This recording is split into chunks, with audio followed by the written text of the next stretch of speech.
2014 में जब मोदी जी सत्ता में आए तो हर वर्ग ने जश्न मनाया था, क्योंकि उनके द्वारा प्रचारित गुजरात मॉडल पर सबको भरोसा था। पर जैसे जैसे वक्त बीता, मोदी सरकार का असली चेहरा सामने आया।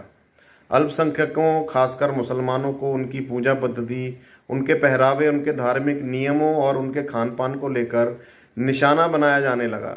मीडिया की मदद से दिन रात मुसलमानों के खिलाफ प्रोपेगेंडा किया जाने लगा। यहाँ तक कि कोरोना काल में मुसलमानों को कोरोना जानबूझकर फैलाने का दोषी ठहराया गया।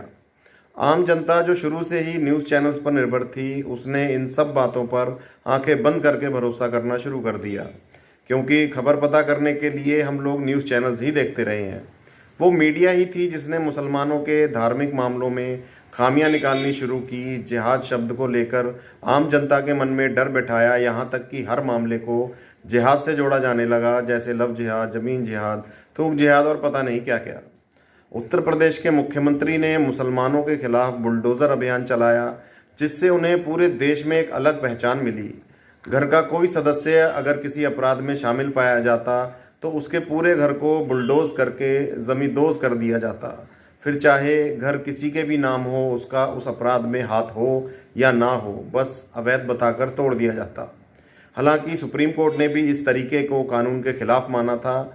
जब जब किसी मुसलमान का घर टूटता, एक जमात जश्न मनाती और आम जनता सोचती कि गलत करोगे तो भुगतना तो पड़ेगा ही। पर जैसे ही राजधानी दिल्ली में भाजपा ने सरकार बनाई और एमसीडी का बुलडोज़र बिना धर्म देखे हर किसी पर चलना शुरू हुआ, वैसे ही भाजपा के खिलाफ माहौल बनना शुरू हो गया।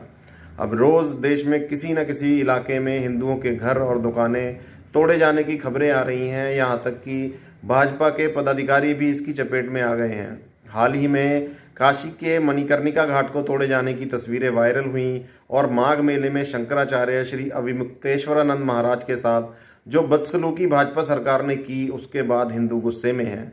बेशक अभी भी कुछ सरकार समर्थक शंकराचार्य जी पर ही सवाल खड़े कर रहे हैं, पर यह सरकार की घिसी पिटी चाल है जिसे लोग समझ चुके हैं। और अब यूजीसी के नए नियम की वजह से स्वर्ण समाज मोदी सरकार के विरोध में मैदान में है। ऐसे वक्त में मरहूम शायर राहत इंदौरी जी का शेर याद आना लाजिम है कि लगेगी आग तो आएंगे कई घर जद में, यहाँ सिर्फ मेरा ही मकान थोड़ी है। आपको क्या लगता है, मोदी सरकार किसी की सगी है या नहीं? जय हिंद।